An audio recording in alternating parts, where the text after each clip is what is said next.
Welcome back to Lesson 3, Leadership Training Job Description. So one of the key members of your task force for Project 13 is the leadership training.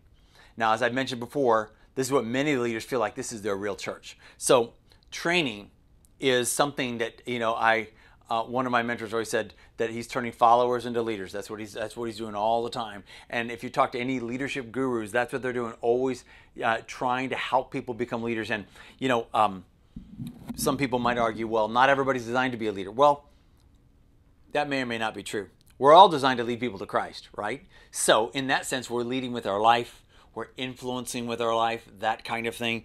And probably if we're leading people to Christ, we want them to be a disciple maker, a multiplier. So they can lead a small group, 3, 4, 5, 6, 10 people in a group, right? And so leadership training, there's got to be one person, this is what you do, is you're focused on how are we going to train a 13-and-a-half-year-old or 14-year-old to become a leader.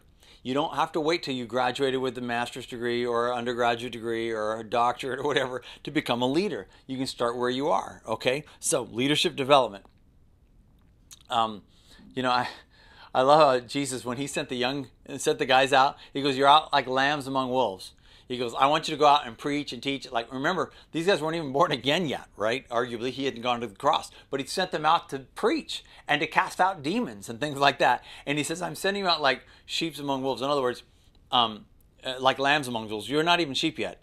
You're like you're lambs. You're wet behind the ears. Sometimes you act like you ain't got nothing between your ears. Like you're not that smart. And sometimes we want people to be so perfect in everything that we never release them. And so part of our job here is if you really want a exponential kind of a machine that grows and multiplies, you've got to have leaders, because we're not just making disciples.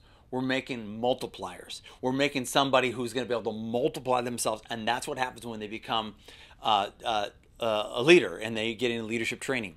So ultimately, what we're going to do is we're going to get people into a small group, as we talked about, the pathway. But then after 6 months, maybe 8 months, a year, who knows, it depends on your church, we're going to say, hey, would you like to become a leader? Would you like to walk down this path? And you'll have the first trimester of leadership training, second trimester of leadership training, third trimester. So you want them, like everybody's going to be leaders, goes through this training. It talks about your values, your practices, and that kind of thing. So initially, we've talked about this before, but just specifically, as you're getting ready for the first epic event, it might be 4 months, 5 months from right now, you've got to start recruiting your first group of leaders. And as I mentioned before, I'll just mention it again, because now you know who you are. Whoever is, probably everybody's looking at you right now, the leading this task force member, that leading this group, is you got to go recruit these guys, and the youth pastor might be involved with you. Figure out around the table who are the most committed, got the character, demonstrated passion for the Lord, that are 14, 15, 16-year-olds right now, maybe 17. You could dip into that for right now, but obviously you want 17-year-old leaders. But remember, a lot of times 15, 16, 17, they're trying to run from God.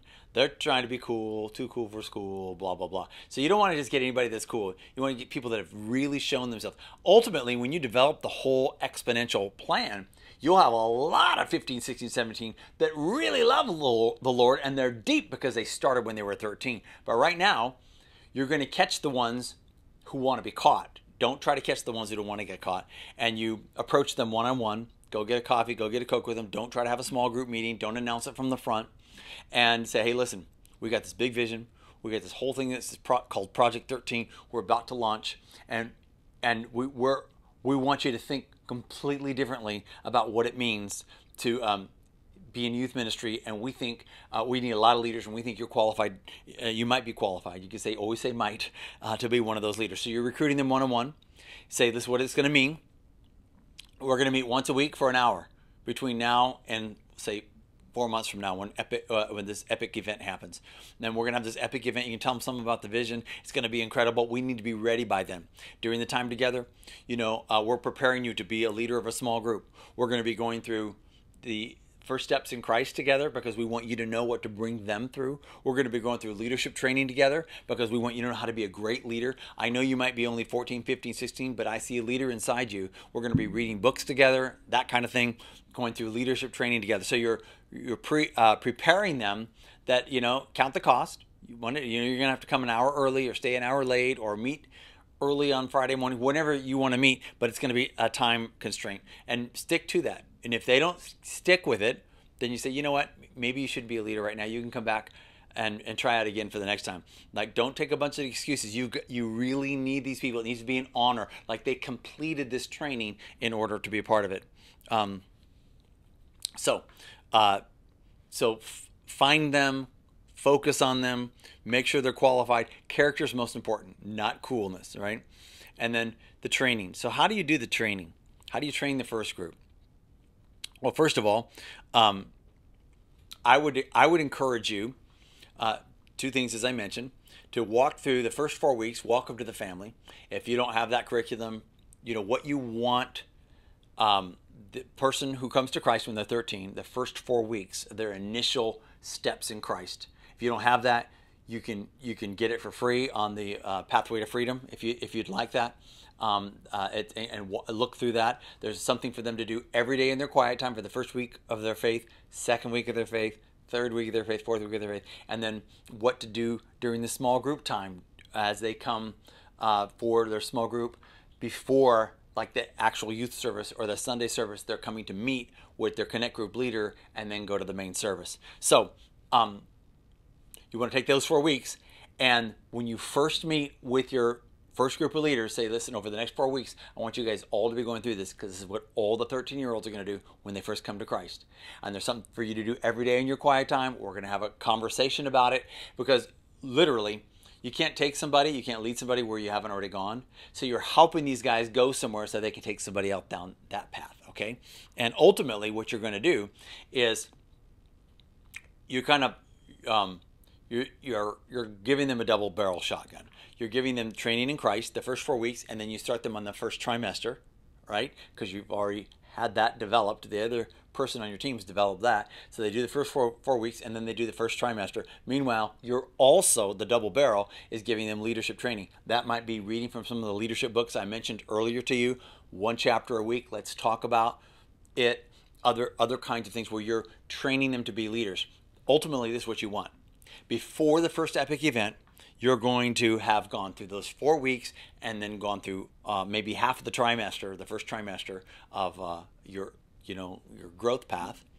You've gone through all this leadership training, and you're giving them their own, before anybody even knows what it is, you're giving in just these leaders that are in training their own encounter service. So you're modeling for them what it looks like in small groups. You're modeling for them what a encounter service, and you're having a full day with these guys. Let's talk about what we've learned these last 2 or 3 months all together. And you have great worship time. You pray over that ministry time, deliver from selfishness, from this and that, different leadership traits. Who wants more of this in their life? And they come out feeling like, oh my gosh, we have just graduated from Leadership 101. What? This is awesome. And now they are ready for this epic event, right? So you've really taken them through a process. They feel equipped, and so you walk them through what they're going to walk somebody else through. So when the epic event number 1 comes, they're ready for it, to meet those guys at the altar, and then when they get dismissed out of the room, they're ready to march out with them and get them into small groups. So I hope that makes sense to you, the whole process. Ultimately, what's going to happen is after you have your first epic event, all these 13-year-olds get saved, and you're assimilating them into groups. They're going through the pathway. You're meeting with your leadership each week, and then they're meeting with their teams. And so you've got to have a monthly or a regular, I would say weekly for sure, leadership, even if there's only 5 or 10 of them, doesn't matter, where you're just getting them ready for the next week. Are you guys ready to meet with your small groups and that kind of thing? And it's going to turn bigger. It'll turn to 10 and then 20 and then 50 and then 100 just leaders, because you'll have so many in their groups, right? I mean, that's what's going to happen. Get your vision ready for this thing. It's going to happen. You're going to be reaching a lot of 13-year-olds. But watch this. After your first epic event, people come forward. They get into small groups. They do 4 weeks welcome to the family, trimester 1, trimester 2. By the time they're on trimester 3, that's about their 6th month, maybe 7th month into their faith. You start asking them, how many of you are interested in possibly being a small group leader? So now they're only a Christian for 6 months, following Jesus for 7, maybe 8 months. They've gone through 2 trimesters. They've had a graduation ceremony. They've been in front of the church a couple different times. And the 3rd trimester is, hey, when you join trimester 3, we would also like to encourage you to join trimester 1 of leadership training. So now you're taking 2 classes. You're going to trimester 3 of your faith growth, trimester 1 of leadership training. Doesn't mean we're committing that you are a leader, but you're going to leadership training to see if you're qualified and, if you want to grow in that path. So the point is you might then, after a trimester of leadership training and the 3rd trimester of the pathway, have those leaders that are now 13 and a half, maybe 14, maybe 14 and a half, depending where they were when they came to Christ, ready to be a small group leader for the epic event number 2. Are you following me? I know I'm talking fast and talking a lot, but I just want you to be prepared for where this is going. You're going after your next group, okay? The way you got your first group isn't the way you're going to get all the rest of your groups, okay?